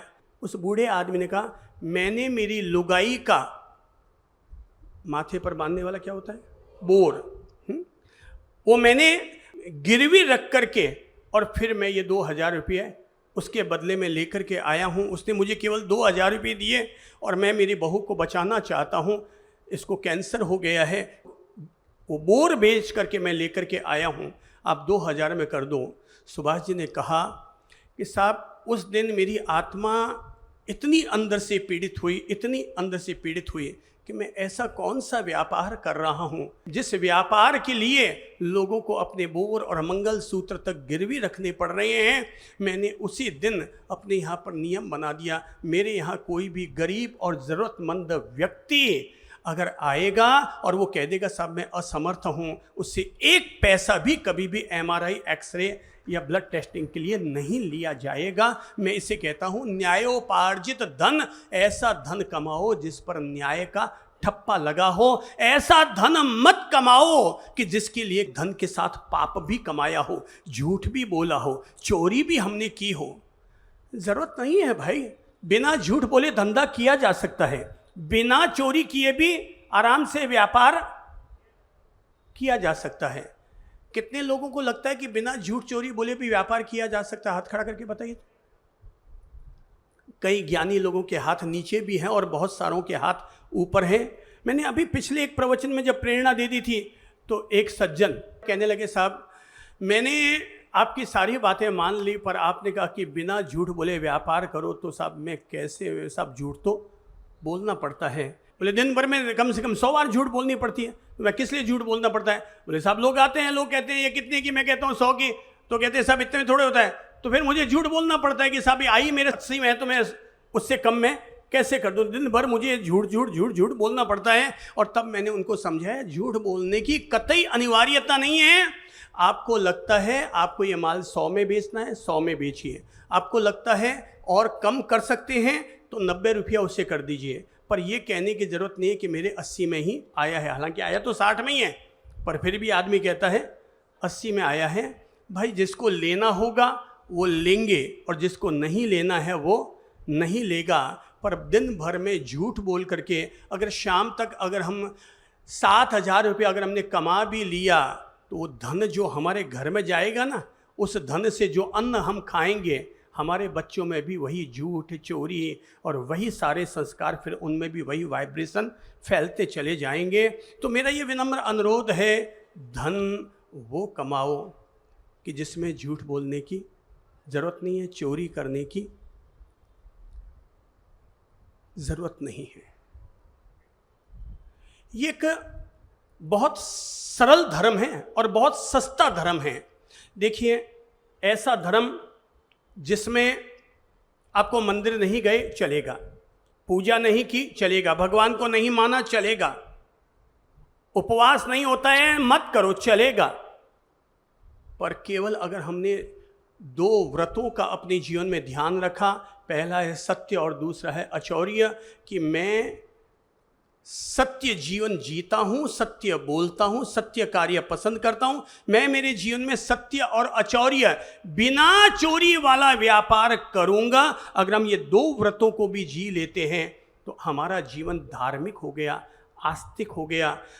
महावीर प्रभु उन्हें पसंद नहीं करेंगे जो मंदिर में तो जाता है पर व्यापार में चोरी करता है, पर महावीर प्रभु उसे जरूर पसंद करेंगे। अब बोलो तो आगे, जो मंदिर तो नहीं जा पाता पर व्यापार में चोरी नहीं करता, तो महावीर उसे पसंद करेंगे। राम जी उसे नहीं पसंद करेंगे जो रोज दिन भर में राम राम करता है पर अमर्यादा का जीवन जीता है, बल्कि राम उन्हें पसंद करेंगे जो भले ही राम का नाम न लेता हो पर अपना जीवन मर्यादा से जीता हो। उस व्यक्ति को राम ज़्यादा पसंद करेंगे। बताओ, अगर आप ये नियम लेते हैं कि साहब मैं चोरी नहीं करूँगा, इसको पालन करने में खर्चा लग रहा है क्या? नहीं लग रहा है। मैं झूठ नहीं बोलूँगा, इसमें कोई खर्चा लग रहा है? कोई तपस्या करनी पड़ रही है, कोई दान पुण्य करना पड़ रहा है, पर बहुत बड़ा पुण्य हो रहा है। एक अकेले सत्य के कारण कोई व्यक्ति सत्यवादी हरिश्चंद्र बन करके आज भी हमारे लिए आदर्श आइडियल मैन बने हुए हैं। एक अकेले सत्य से, एक अकेले अचौर्य से। मेरा मानना है ज़रूरत नहीं है झूठ बोलने की, बिना झूठ बोले भी आराम से ज़िंदगी जी जा सकती है। ये बात मैं इसलिए कह सकता हूँ क्योंकि मैंने अपना जीवन बिना झूठ बोले जिया है।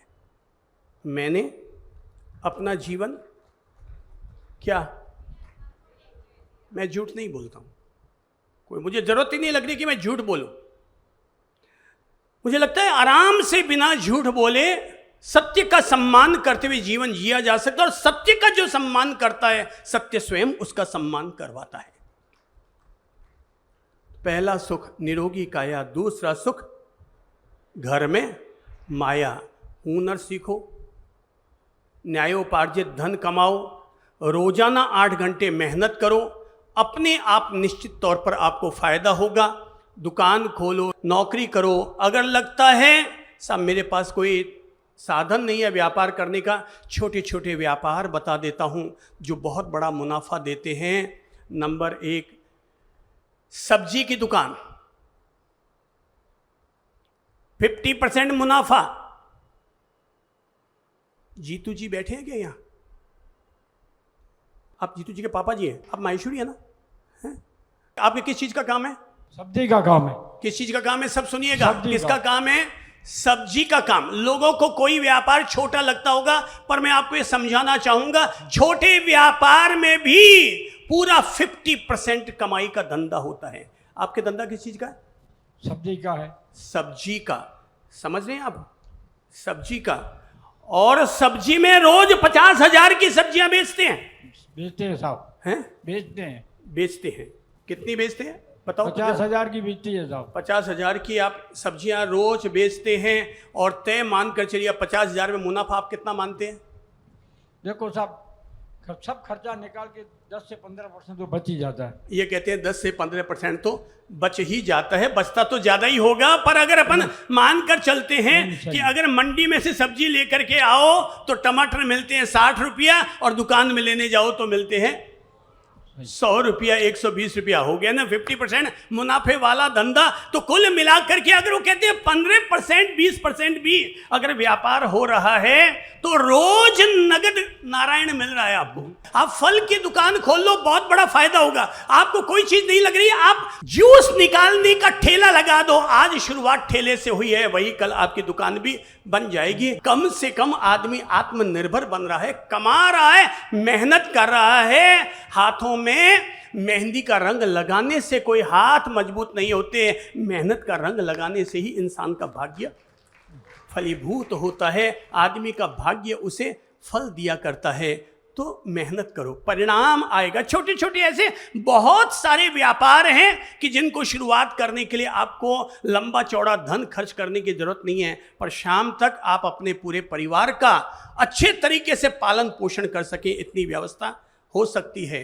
अब बताओ, दूसरा सुख प्राप्त कर सकते हैं कि हम प्राप्त कर सकते हैं कि नहीं? कितने लोगों को लगता है कर सकते हैं? हाथ खड़ा करके बताइए। Very good. दूसरा सुख है घर में माया। तीसरा सुख है सुलक्षणा नारी। तीसरा सुख है सुलक्षणा नारी, अर्थात महिलाएं, माताएं, बहनें सब बैठी हैं यहाँ पर वो नारी में केवल नारी नहीं होना चाहिए। वो कौन सी होनी चाहिए नारी? सुलक्षणा। पुरुष में केवल पुरुष नहीं होना चाहिए, वो सुलक्षण होना चाहिए। उसके लक्षण अच्छे होने चाहिए।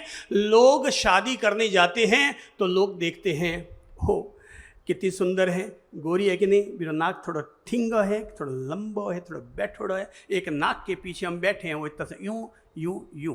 अब बताओ दिनेश जी साबू, थोड़ा खड़े होइए तो।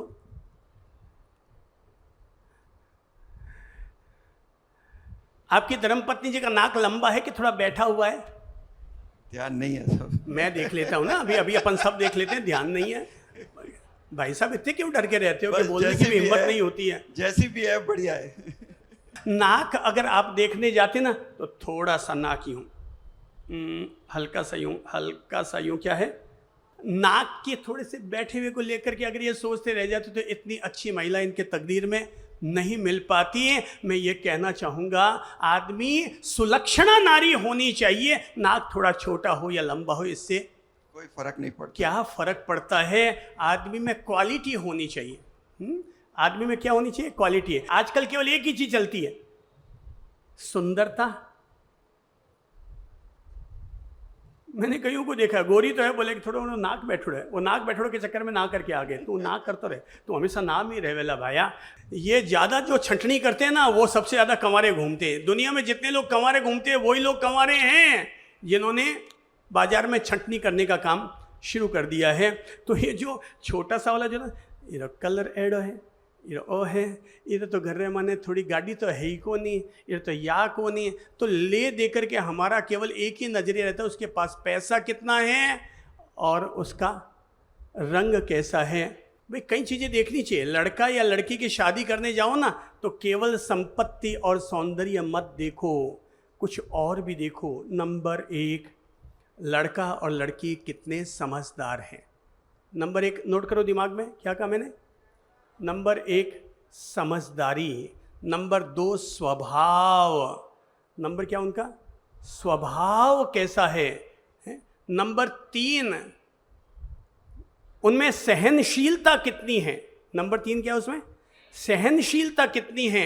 एक छोटी सी बात पर आग बबूला हो गए तो पहले ये देखो कि उसमें सहनशीलता कितनी है। नंबर 4 वो शिक्षित कितनी है।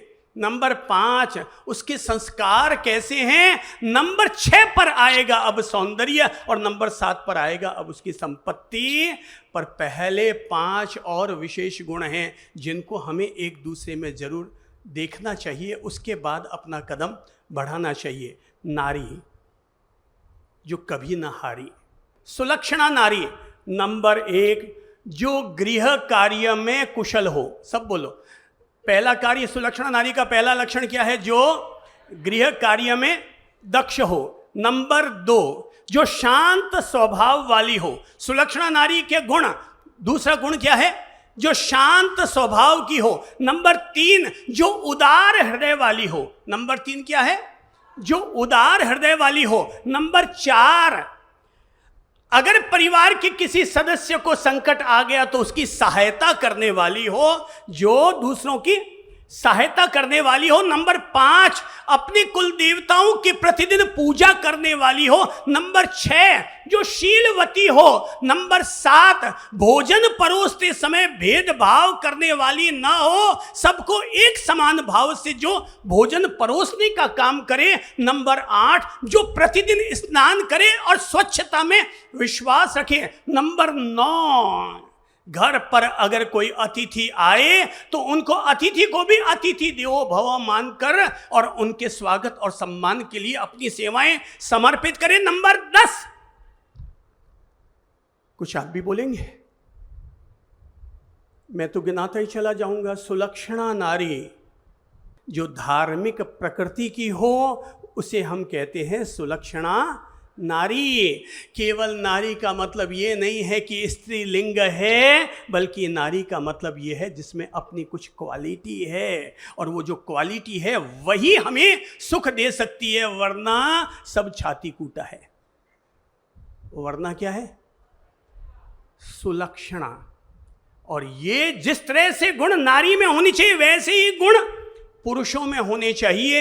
इसलिए जब आप अपनी बेटी के लिए लड़का देखने जाओ तो केवल यही मत देखो। आजकल लोग देखने जाते हैं ना लड़का तो देखते हैं वाह छोरो तो बेंगलोर रहे, एक लफड़ो तो खत्म कि सास ससुर तो मेरा मारवाड़ में रही और छोरो बेंगलोर में रही, वाह मियाँ बीबी राजी काई करेला काजी। तो बोले 2 जना बैठे रही, वाह छाती कूटो। कम से कम सास ससुर को तो छाती कूटो नहीं। मैंने एक शब्द सुना है जिसे कहते हैं, आजकल लोग शादी के लिए अपने लड़की के लिए लड़का देखने जाते हैं तो पहले ये देखते हैं कि उस घर में डस्टबिन कितने हैं। ये शब्द मैंने लोगों से ही सुना है। क्या है? कोई बता सकते हैं इस डस्टबिन का मतलब क्या हुआ है? हाँ क्या कहेंगे भाई साहब? वो देव तो भाई देखिए क्या शब्द बोल रही है। डस्टबिन का मतलब आज की लड़कियां पूछती है कितने घर में बड़े बुजुर्ग है। ओहो देखो भाई, वो भाई से कह रही है कि आजकल ये देखा जाता है घर में बड़े बुजुर्ग कितने हैं। अब बड़े बुजुर्गों की स्थिति क्या हो रही है? उनकी गिनती किस में आ रही है?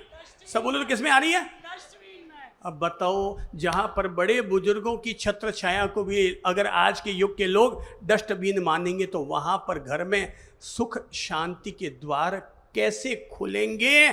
सुख शांति का द्वार वहीं खुलेगा जहां पर बड़े बुजुर्ग को भी हम अपनी छाया मान कर रखते हैं। माना एक बुजुर्ग आदमी फल तो नहीं देता,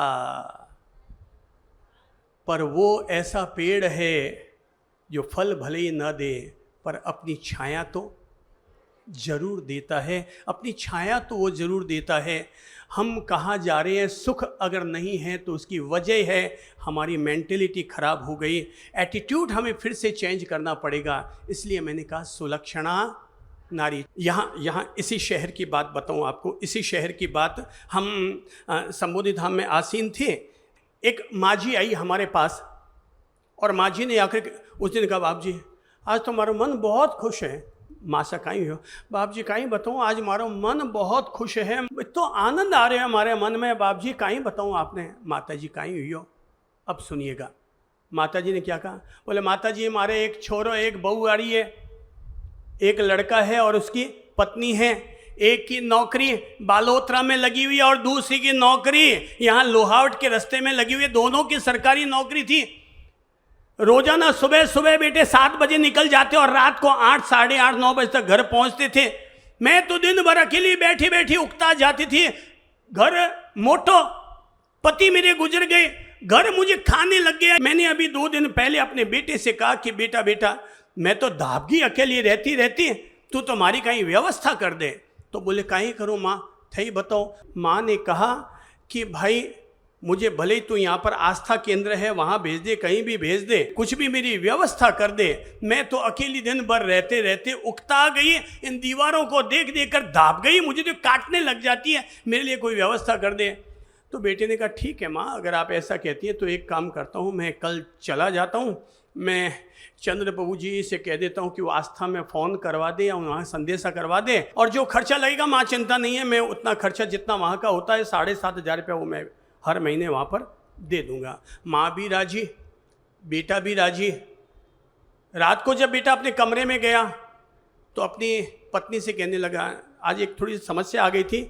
माँ ने कहा घर में मैं धाप गई हूँ तो मुझे वहाँ पर भिजवा दे। तो मैंने ऐसा सोचा है कि मैं वहाँ भिजवा दूँ, तेरा क्या ख्याल है? बोले मेरा क्या ख्याल है, आप मुझसे पूछ रहे हैं? मुझे तो जो सोचना था मैंने सोच लिया। मुझे तो केवल इसमें एक बात की पीड़ा है कि मम्मी जी ने अपने मन की बात आपसे कही, मुझसे नहीं कही।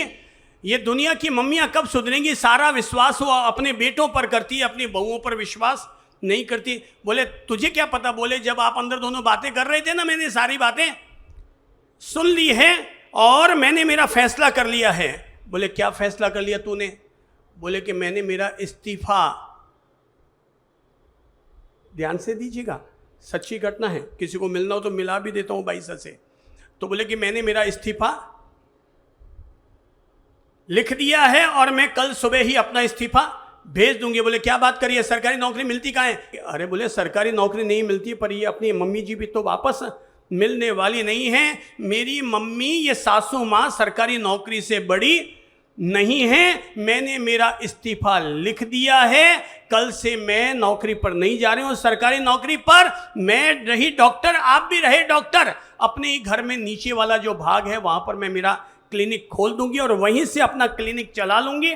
2 पैसा कम कमाऊंगी या ज़्यादा कमाऊंगी, पर अब मैं अपनी बूढ़ी सासू माँ को अकेले नहीं छोड़ूंगी। वो माँ जी ने जब ये बात सुनी, बहू ने अपनी माँ से कहा तो माँ हमारे पास आई, कहने लगे बाप जी मैं भगवान से कहती थी, भगवान तूने मुझे केवल एक बेटा ही दिया, कभी बेटी नहीं दी, पर आज पता चला भगवान तूने मुझे 10 बेटियों बराबर एक बहू तूने मुझे दे दी, जो मेरा इस तरह ख्याल रखने के लिए तैयार हो गई है, जिसने अपना इस्तीफा भेज दिया है। बाप जी मैं आपको ये कहने के लिए इसलिए आई हूँ क्योंकि मेरे बच्चे आपसे भी जुड़े हुए हैं, प्रेम करते हैं। मैं इसे कहता हूं सुलक्षणा नारी। और चौथा सुख है सुत संस्कारी।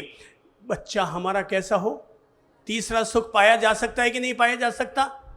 पाया जा सकता है अगर हर माता बहनें अपने भीतर सुलक्षण अच्छे सद्गुण अपने साथ आत्मसात कर ले तो हर घर में तीसरा सुख आ सकता है। चौथा सुख है सुत संस्कारी। पर केवल बुनियादी तौर पर इतना सा जरूर कह दूंगा, जिस घर में अच्छे संस्कार होते हैं उन्हें अपने गले में कोई सोने की चैन पहनने की जरूरत नहीं होती, क्योंकि उन्होंने पहले से ही संस्कारों की माला अपने जीवन में धारण कर रखी है। अच्छे संस्कार, बड़ों की इज्जत करना। बड़े अगर ज़मीन पर बैठे हैं तो उनके सामने जाकर सोफे पर नहीं बैठना। कुछ भी खाओ पियो, बड़ों को ज़रूर अनुरोध करो, बड़ों के साथ रहो, बड़ों की इज्जत करो। कुल मिलाकर एक राम जैसे और श्रवण कुमार जैसे अच्छे संस्कारशील बेटे बनो। चौथा सुख सुत संस्कारी। पांचवा सुख क्या है? घर का वासा, अपना घर का मकान हो।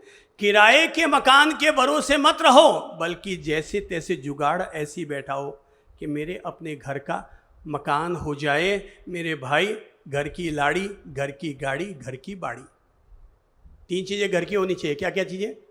सब बोलो। नंबर 1 घर की लाड़ी, नंबर 2 घर की गाड़ी, और नंबर 3 घर की बाड़ी। बाड़ी यानी मकान। अपना खुद का घर होना ही चाहिए। कई ज्ञानी लोग सोचते हैं, बोले कि भाई किराए को मकान 50,000 में ले लेंगे। अरे भाई, जब इच्छा तब छोड़ दो, जब इच्छा तब कर दो। माना भाई आज तेरे पास पैसे की सुविधा है, कल रहे कि ना रहे, इसलिए अपने घर का मकान हर व्यक्ति को बना ही लेना चाहिए। और जिनका भी घर है ना, आज जाकर के देख लेना, वो घर आपके लिए फलदायी बन सके, इसलिए घर में जाकर देख लेना घर में मंदिर जी बनाया हुआ है या नहीं है। अपने घर में कुल देवता का, परमात्मा का मंदिर की स्थापना जरूर करो। अगर आपको लगता है घर में कोई वास्तु दोष है तो आवश्यक जो परिवर्तन करने पड़ते हैं वो आवश्यक परिवर्तन भी कर लो। मंदिर और रसोई दोनों एक ही जगह पर मत रखो। अगर सीढ़ियों के नीचे आपको लगता है घर फलदायी नहीं हो रहा, सीढ़ियों के नीचे अपने भगवान का मंदिर मत रखो। शौचालय और मंदिर दोनों में करीबी मत रखो। शुद्धि अशुद्धि का विवेक रखो। कभी वास्तु दोष को भी समझ लो, मौका मिलेगा तो उस पर भी कभी बता दूंगा। पर बुनियादी तौर पर घर में ईशान कोण में मंदिर रखो, अग्नि कोण में रसोई घर रखो, उत्तर कोण में, उत्तर और पूर्व के बीच में मकान का मालिक या बेडरूम बनाओ। कुछ ऐसे छोटे छोटे नुस्खे होते हैं जो वास्तु के फॉर्मूले लागू करने से घर में सुख समृद्धि में बढ़ोतरी होती है। 5वां सुख हुआ घर का वासा। 6ठा सुख है मित्र हो पासा। कौन होना चाहिए हमारे करीब? मित्र। वो कहते हैं चरित्रवान। जेड़ो थारो खुद चरित्र वेड़ी तो थाने थारा मित्र मिली। ओ मेरे भाई, अच्छी बात ये होगी मित्र सबके पास होना चाहिए। पर छोटी सी घटना बताकर मित्र कौन सा होना चाहिए केवल समझा देता हूँ। एक युवक हमेशा मित्र के चक्कर में पड़ा रहता था, दिन भर टाइम पूरी करता रहता था। एक दिन न जाने पिता को क्या सूझा, पिता ने रात को 1 बजे अपने बेटे को उठाया। बोले बेटा उठ। बोले काहे करना? बोले आज चल मेरे साथ चल। बोले कहाँ चलना? बोले जो तेरा सबसे करीबी मित्र है उसके घर ले चल। वो सबसे करीबी वाले मित्र के घर लेकर गया। अब रात को 1 बजे बोले दरवाज़ा खटखटा। दरवाज़ा खटखटाया, अंदर से कोई आवाज़ नहीं देवे। 2 बार 5 बार 10 बार दरवाज़ा खटखटाया। आखिर में मम्मी आई, उसकी दरवाज़ा खोला। बोले कौन है? बोले तू आया। बोले हाँ बोल बेटा कहीं है? बोले मैंने हमारे मित्र से मिलना है। तो उसने जाके बेटे को उठाया। बोले अरे भाई थारा दोस्त आया, कहीं समस्या वाला? मम्मी सोने दे, मम्मी क्यों लफड़ा मोल लेवे। और ले दे करके उसने नहीं उठा तो नहीं उठा। बाप ने अपने बेटे को समझाया, देख लिया अपना मित्र, चल अब मैं तुझे दिखाता हूँ मित्र किसे कहते हैं। और पिताजी गए एक मोहल्ले में, दरवाज़ा खटखटाया। बोले कौन? बोले मैं भाई तेरा दोस्त। बोले 2 मिनट ठहर भाई, 2 मिनट ठहर। और 2 मिनट हो गया, 3 मिनट हो गया, 5 मिनट हो गया, दरवाज़ा नहीं खुला। तो बेटे ने बाप से कहा पापा थारा भी मित्र एड़ा ही है थे। आ मत समझो कि खाली हमारा मित्र एड़ा है, थारा भी मित्र एड़ा ही है। और 5 मिनट के बाद में अचानक दरवाज़ा खुला। तो दरवाज़ा खुला तो देखते, बोल दोस्त कहीं समस्या आई? रात 2 बजे तू क्या आयो घरे? कहीं समस्या आई? बेटे ने देखा उनके एक हाथ में तलवार है और दूसरे में रुपयों की थैली है। बोले समस्या कहीं है?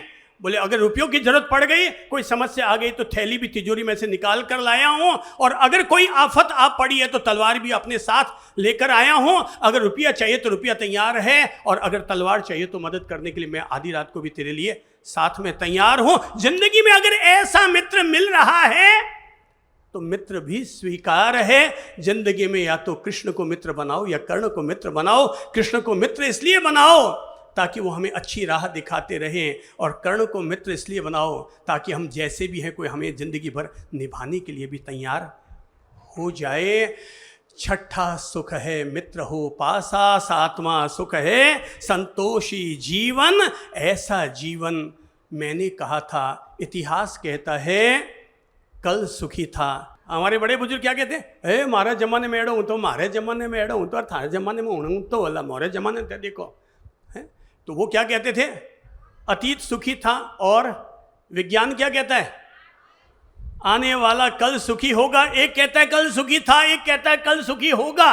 और मैं विनम्र अनुरोध ये करता हूँ, जो शांति और संतोष से जीता है उसका कल भी सुखी था, आज भी सुखी है, और कल भी उसका कल भी सुखी होगा। संतोषी सदा सुखी। मैंने कभी कबीर जी की वाणी पढ़ी थी, और आपने भी पढ़ी है, जिसमें कहा गया है साईं इतना। कितने लोगों को ये दुआ याद है, हाथ खड़ा करके बताइए तो।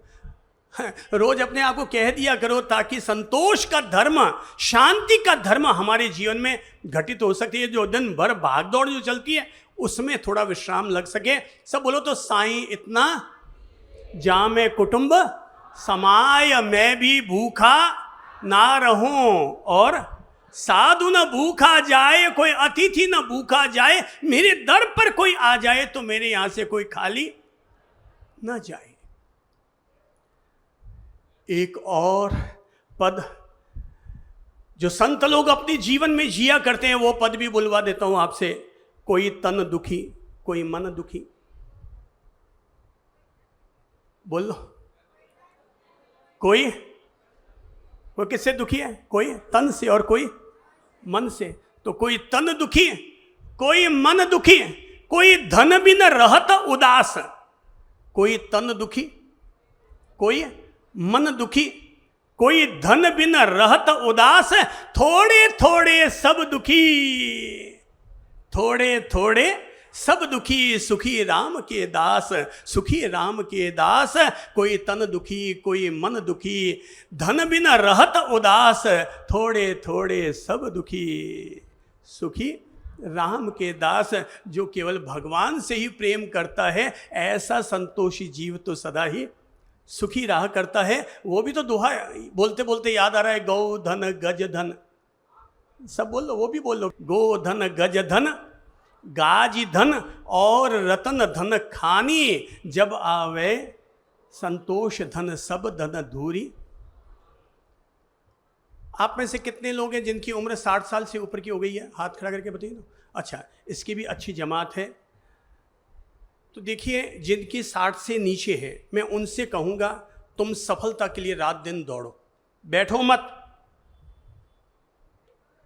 बैठो मत, दौड़ो। आसमानी ऊंचाइयों को छूने के लिए उड़ सकते तो उड़ो, उड़ नहीं सकते तो दौड़ो, दौड़ नहीं सकते तो चलो, चल नहीं सकते तो सरको, मगर कोशिश लगातार करते रहो। पर जिनकी उम्र 60 साल की हो गई, वो क्या करो, अपनी गाड़ी के ब्रेक लगाओ। कमा लिया, बहुत कमा लिया, जिंदगी भर भाग लिए, जिंदगी भर दौड़ लिए। अब हम लगाते हैं अपनी कार पर, अपने शरीर और कार की गाड़ी पर हम लगाते हैं ब्रेक, और हम धारण करते हैं संतोष। 60 साल हो गया, कमा लिया, अब टाबरों को सौंप दो। 60 साल के हो गए, सौंपने का मतलब ये नहीं कि सब कुछ उनको सौंप दो। अपने भविष्य के लिए 1 करोड़ रुपये फिक्स डिपॉजिट कर दो, और बाकी की जिम्मेदारी उनको सौंप दो। अब वो काम करो जो काम जिंदगी में नहीं कर पाए। मंदिर नहीं जा पाते, धंधा करना है। सत्संग में नहीं जा पाते थे, धंधा करना था। तीर्थ यात्रा करने नहीं गए, क्यों? क्योंकि धंधा करना था। दान पुण्य नहीं कर पाए, क्यों? क्योंकि धंधा करना था। पहले की पढ़ाई, फिर की कमाई, अब कर लो पुण्याई। मेरे भाई, मैं सबको प्रेरणा दूंगा, जितने समझदार लोग बैठे हैं, मैं उन सब से कहूँगा, 60 साल की अगर उम्र हो गई है तो अपना 61वां वर्ष आते ही अपने बोरिया बिस्तर गोल करना शुरू करो। बोले हो गया भाई, जितना भागना था भाग लिया, मैंने कोई धंधा करने के लिए जन्म नहीं लिया कि मरूं तब तक मैं दुकान की चौकीदारी करता रहूं और पैसा गिन गिन करके रोज लाता रहूं। हो गया, अब अपन खुद का करेंगे और अपन अपनी मस्ती में रहेंगे। साल में 2 महीना पालीताना जाया करो, 2 महीना ऋषिकेश जाकर के रहा करो, 2 महीना संबोधि धाम आकर के रह जाया करो, मस्ती लो। अब बच्चों के पास जाओ, बेटियों के पास जाओ, तीर्थ यात्रा करने जाओ। अब जिंदगी में जो काम इन धंधे के चक्कर में हम नहीं कर पाए थे, वो सारे आनंदमय काम अब करना शुरू कर लो। समय चला, कैसे चला पता ही नहीं चला। समय चला, कैसे चला पता ही नहीं चला।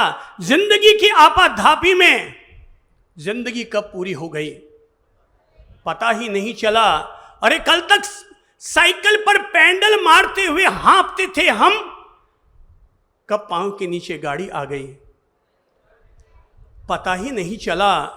कल तक सरकारी नौकरी पाने के लिए दर दर के गोते खाते थे, इंटरव्यू देते थे, कब घर की दुकान खुल गई पता ही नहीं चला।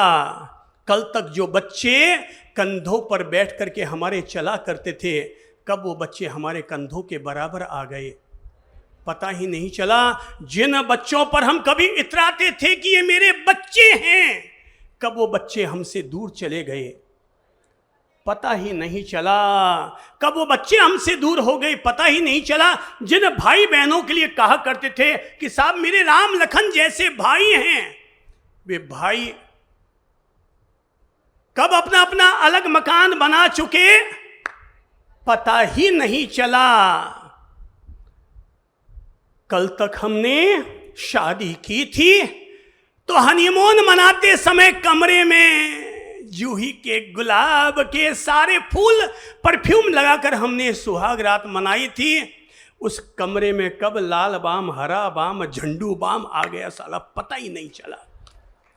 ये सब वहां पर कब आ गए पता ही नहीं चला। आज कमरे में बैठे हैं अकेले, न बेटी है पास, न बेटा, न बहू है पास में, न पोता, सब चले गए। मियां बीवी दोनों अकेले कमरे में बैठकर सोच रहे हैं जिंदगी कब निकल गई पता ही नहीं चला। अकेले जिंदगी शुरू की थी, वापस कब अकेले हो गए पता ही नहीं चला। लफड़े से फ्री हो और मेरे पास आना है तो हमारे पास आ जाओ। अब अपन अपनी जिंदगी जिएंगे, आनंद की जिंदगी जिएंगे। जैसे मैं आप लोगों के सामने मस्ती से बोल रहा हूं, समाज की कोई मेरे पर जिम्मेदारी है, सब लफड़े मैंने छोड़ दिए। मुझे समाज की जिम्मेदारी नहीं, किसी ट्रस्ट की जिम्मेदारी नहीं, कहाँ क्या आ रहा है जा रहा है मुझे कुछ पता ही नहीं, मैं ध्यान ही नहीं रखता हूँ। मैं लफड़ों से 100% फ्री ही रहता हूँ। जिसको जाना है जाए, जिसको आना है आए, जिसको देना है दे, जिसको ले जाना है वो ले जाए। लफड़ा फ्री लाइफ बना लिए। मतलब आपको ये सामान्य बात नहीं समझेंगे। मतलब यहाँ जो साधना केंद्र जोधपुर में बना हुआ है संबोधि धाम, वहाँ पर मुनीम नहीं, मैनेजर नहीं, चौकीदार नहीं, नाइट ड्यूटी मैन नहीं, कोई चोरी करे तो चोरी करने की मना नहीं। ये डिक्लेयर में बोल रहा हूँ, कोई चोरी करे तो चोरी करने की मना नहीं। कोई यात्री रुककर जाते हैं तो पीछे चेक करने वाला कोई नहीं। लफड़ा फ्री है, देने वाला दे रहा है, लेने वाला ले रहा है, भेजने वाला भी जगन्नाथ जी और पाने वाला भी जगन्नाथ जी। तुम्हारे फ्री रहो। कोई बेचारा ले जाएगा तो ले जाके करेगा क्या? यूज ही तो करेगा। अपन भी यूज कर रहे हैं, वो भी बेचारा यूज कर लेगा। बोले सब गजब की बात है, यात्री यहाँ से निकल रहे हैं, आपके यहाँ कोई चेक करने वाले नहीं है। क्या तो चेक करने की जरूरत नहीं, वो क्या करेगा? एक ब्लैंकेट अपने साथ ले जाएगा, एक चादर अपने साथ ले जाएगा। अच्छी बात है, ले जा भाई। हम तो वैसे भी रेलवे स्टेशन पर जाकर गरीबों को ओढ़ाने के लिए जाते हैं। अच्छा है वो यहीं पर आकर के ओढ़ के चला गया, हमें वहाँ तक जाने का लफड़ा भी खत्म हो गया। वहाँ पर कोई मुनीम नहीं, कोई भोजन करे तो कहने वाला नहीं कि भाई साहब रस्सी तो कटा के जाओ। बोले सब लोग इतने 100 लोग खा के चले गए, आपने किसी ने को कहा ही नहीं। यार हम तो प्रभु प्रसादम की योजना बना करके लोगों को फ्री में गरीबों को खाना खिलाते हैं। कोई नहीं दे गया वो गरीब होगा, तन से ना सही, धन से ना सही, मन से गरीब होगा। यही वो आकर के खा के चला गया। मन को जिसने इतना संतोष में बना लिया है उसको कोई टेंशन नहीं होता। सातों सुख पाना हमारे हाथ में है। आज अपन जहाँ हैं वहाँ से अगर चंद्र प्रभु को सुन करके आपने 4 कदम भी और ऊंचे उठा लिए, आपके लिए 7 सुख के द्वार खुलने शुरू हो गए। सुख दुख दोनों हमारे अपने, इसके हम उत्तरदायी हैं। हमारे हाथ में है अपने आप को सुखी करना।